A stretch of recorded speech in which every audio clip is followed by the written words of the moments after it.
Hello, I'm Marty Broderick, representing the Impact100 Grant Committee. We get questions all the time from applicants about what makes a grant proposal truly stand out and catch the attention of the committee. So today we've invited Nancy Francis to join us and share some special insights. Nancy, welcome. Tell us more about your background. I've been an innovation consultant for over 20 years.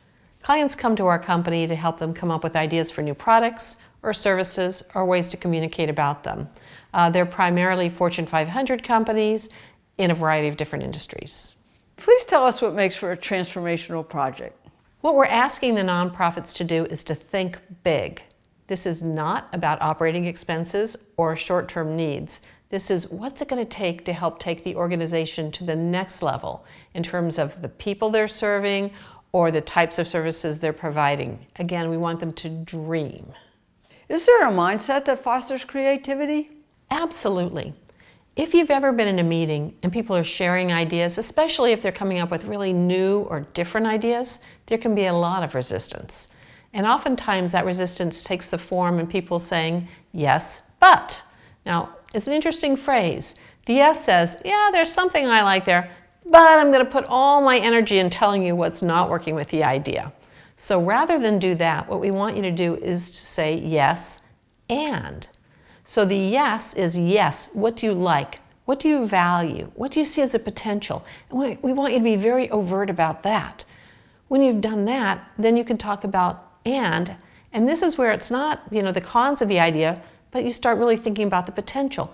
What if we did this to it? How about we change that? I wish it had this quality. All of those phrases kind of open the mind to possibility and to making the idea better.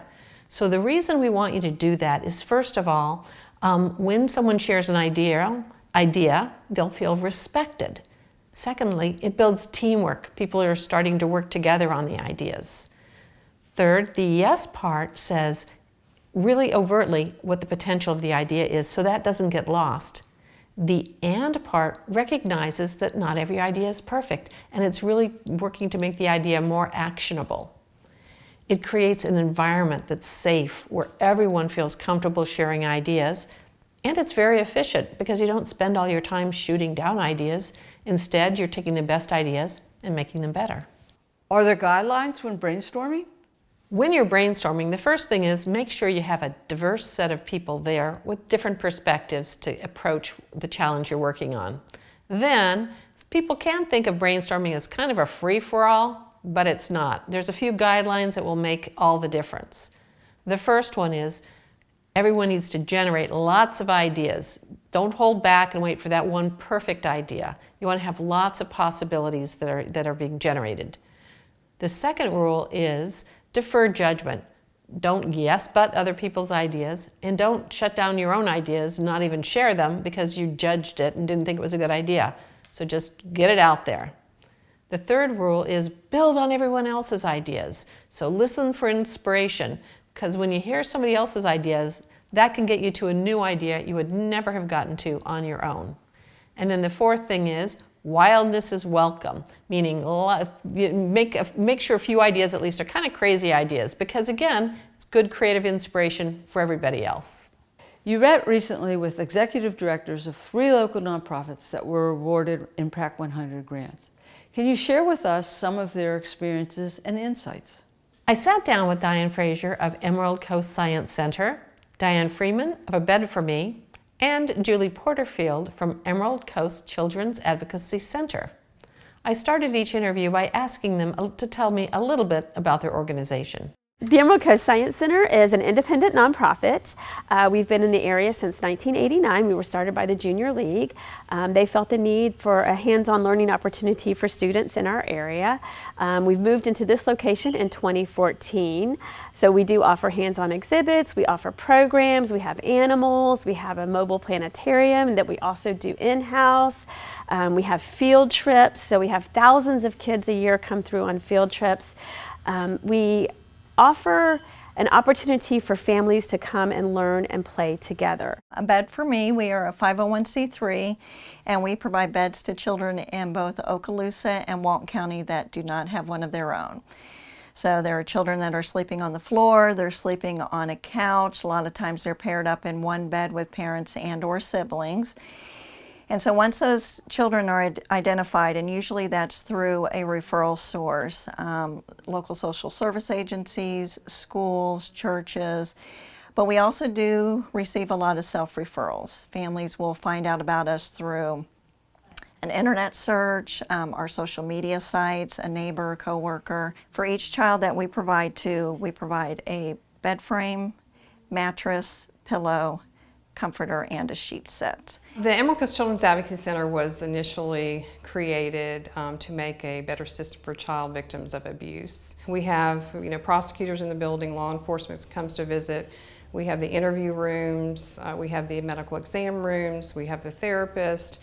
So that way, when a child comes here, it's a child-friendly place, they're comfortable, they begin to know who we are, and so they go through that process, and we're with those kids from the beginning of that disclosure to whatever that resolution of the case is. And it could be the prosecutor needs to do depositions, they do those here. Needs to meet with the child before court, they meet here.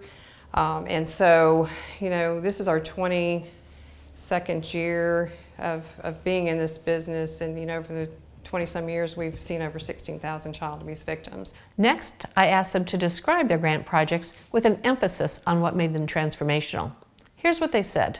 Our Impact100 project was something that we had seen. We went to an Association of Science and Technology Centers conference. It was in Tampa. And they had a side visit to see this exhibit called Small Lab Learning. It was at the Glazier's Children Museum. And so we said, okay, great. We walked over there, my colleague and I, and we went and we saw it. And we couldn't stop talking about it. Now, we knew that it was an expensive project. And we couldn't stop talking about it, couldn't stop thinking about ways that we could incorporate it here at the museum and what that would do for us, because we're a very small space. So we didn't want to have an exhibit that tied us to, that took up a lot of space. And the great thing about our small lab is it's all in the ceiling of the room that it's in. So we can use that room for small lab, we can use it for birthday parties, we can use it for any other thing because everything's in the ceiling, and we just turn it on and it transforms the entire room into this incredible experience. Awesome. That first year after we had small lab installed, we saw 6,000 kids come on field trips.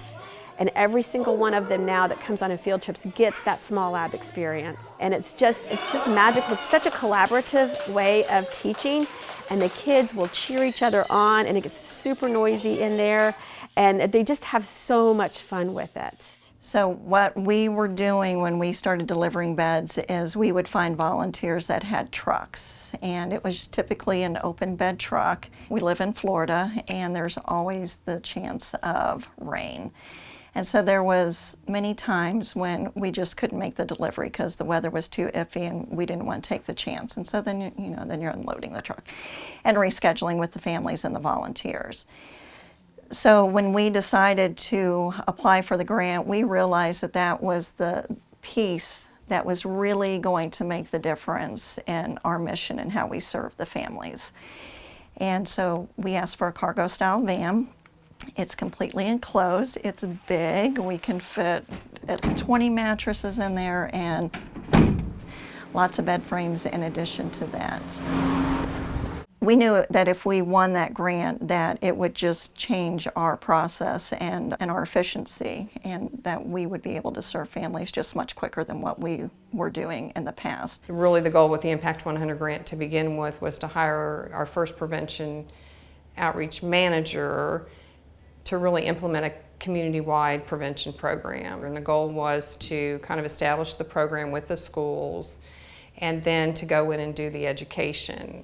We realized very quickly with one, then we needed two, and then we needed three, and then we needed four, and we needed five. But they actually, our staff go into the schools, and per classroom, they do it per classroom, they present the Monique Burr Foundation curriculum called Child Safety Matters or Teen Safety Matters. And it's about empowering children and giving them knowledge of what abuse is, it's age appropriate, And they go through social media, the dangers of social media, you know, having a safe adult, having a friend to talk to, and again, empowering them if something's going on, they need to tell someone. And through that, as I mentioned, there's disclosures. And so if, for instance, and there are many times that a child raises their hand and after that education is over, then they would meet privately with our staff and the guidance counselor, and if there is a need to call in that abuse report, it would be done. Next, I wanted to know how innovative thinking helped them put together their projects. Here's what they told me. So here's how I think this process works, is that every day you are just trying to make your business work. You're just trying to stay one step ahead of, of the banker kind of a thing. And so you're down in these trenches and it's very hard. You're just thinking about, okay, what can I do? What's on the calendar for next week? How can I make that work? How can I pay this bill? And so you think really small, because you're just thinking about what can I currently afford to do to make my place a little bit better, to have a better experience, to be more meaningful. And you don't have the time or the presence to be able to get outside of that trench. Now when the Impact 100 comes along, and I can so remember Michelle Anchor saying, dream big. And you have to really stop and say, full stop and say, okay, just put away all of these blinders that I have to make it through the day-to-day routine stuff. Pull in everybody that works with us, all of our stakeholders, our board members, and let's sit down and pie in the sky this. What do we want to do? What would really set us apart? And, you know, we're a small museum, but we don't think small. And so we said, okay, what can we do that will really add value? And when we saw the small lab, it just immediately struck us. This is the thing. This is the thing that will make us. This is what's going to transform us, because nobody else has this. We've had to do a lot of innovative thinking and be creative. We literally, we always called it a grassroots movement. We started with nothing. It was a group of ladies that saw a need and got very motivated about wanting to help the families in our communities. We started in a home garage and worked well to start out with. And then we were offered an office, one office space. And so we moved all of our bedding to that office space. And then we were offered a corner in a warehouse with the school district in Niceville. So then we used that corner and we housed our bedding, mattresses, risers, pillows, and then we made a small office as well. Definitely not ideal. It was dirty, it was hot, and but we made it work, and we just got creative with that space that was given to us. As a result, by checking that box, that big box, okay, we now have space, it really opened up our vision to look at what we really needed that would make a difference for what we were doing and serving the families, and that was the van. If you're going to get into the schools, it's not something you just do. There's a process with that. So initially we kind of made some action steps of what we needed to do. We can't write the grant without the school system being involved, because obviously we couldn't fulfill what we were going to say we were going to do. So we got involved with the school system, and they thought it was a great idea, so that was the first action step. And then we just, you know, what does this really look like, and what do we need to start with, right? I mean, you know, you can, you know, I like to dream, right? I'm a visionary, so you see it, but then how do you get there? And the goal was putting the right people in the room to have that discussion. And obviously it is transformational, not only for the community, but for the kids we serve, but also for our mission. Again, we're always intervention. So now we have an opportunity to not only intervene, but we can also prevent child abuse. Then I asked how innovative thinking has benefited their organizations. They had some interesting responses. I think the grant experience is a way to really get to know yourself and to know your organization. Because, again, one of those things when you're in that day-to-day stuff, sometimes you don't think long-term. So we have short-term issues and we have long-term issues. And a lot of times we get so bogged down in the short term that we don't think about long-term. What are some bigger projects that we could tackle if we had support or we had help or we had somebody else on our team. And sometimes not even getting the grant is the important part. We applied for the grant and were a finalist a couple of years before, and we didn't get it. And I'm so grateful for that, because that was not the right project. And I think it allowed us that opportunity to really get to know ourselves and to sort of think about what is the actual right project, what would allow us the diversity and the ability to be able to be innovative on the cutting edge of a technology that no one else would have, and to really show off our strengths. And that's what we ended up with in our small lab grant, Impact100 grant. It's a great question, and I would have to say that for a bed for me, one of the biggest benefits for us in innovative thinking has been bringing in people to help us with our mission and our organization, and making it a collective effort, whether it's people from the community, whether it's somebody from our board, a volunteer, a supporter. We've been very open to have others involved in our decision making and our path all along.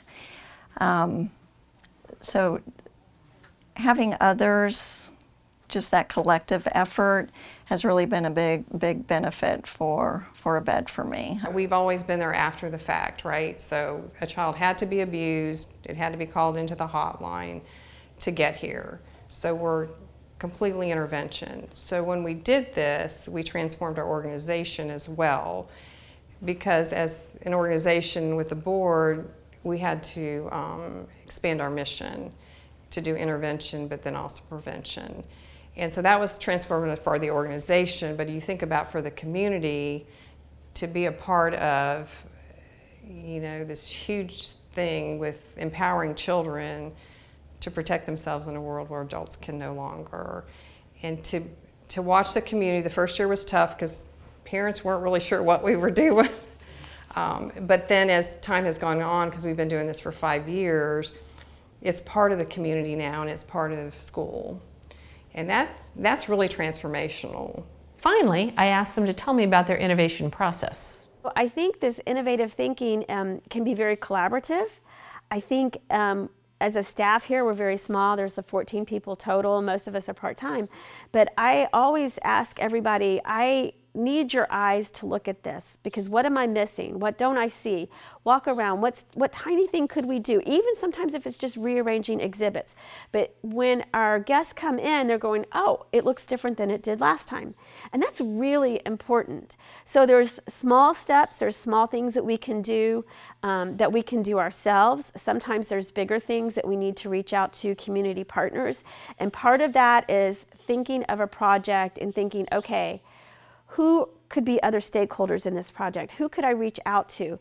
Because the more people you involve, the more likely it is to be a success. And then the more stakeholders you have, the more people that are invested in the success of the project. When we decided that we were going to approach the Impact Grant, we pulled people from all different aspects. We pulled volunteers, again, we got board members, and we did a lot of brainstorming and tried to think of what could we solve ourselves. And we were still a very new organization, so we still had a lot of things we needed. So we just went through a whole thought process of what can we solve ourselves, and then what can we not solve. And again, looking at things that had been given to us, the gifts that we were given, like donated space, it really just became clear that what we needed was the van. Well, I think the beauty of the Children's Advocacy Center has been, since day one, was bringing people together, that it wasn't all about us making decisions. So you got law enforcement and prosecutors always at the table discussing what are the trends, what do we need to do, because crimes change. Crimes against children have changed dramatically over the last 15 years, especially with the social media. And so through those conversations, again, I'm visionary, so you start listening to people, right? I mean, I don't know all the information, but you get a lot of smart people around the room. What is it that we need to change the community, not just about us, but about the whole community. And what our focus is that, we want to change the community because children matter. That was great. Thank you, and thanks to the executive directors. Nancy, do you have any final thoughts? When I think about the transformational grants that Impact100 has awarded, it's amazing. These are scrappy organizations, and what they've been able to achieve is inspiring and humbling. And I'm so grateful that I got to spend time with them. Thanks for watching. We hope you will apply for an Impact100 grant.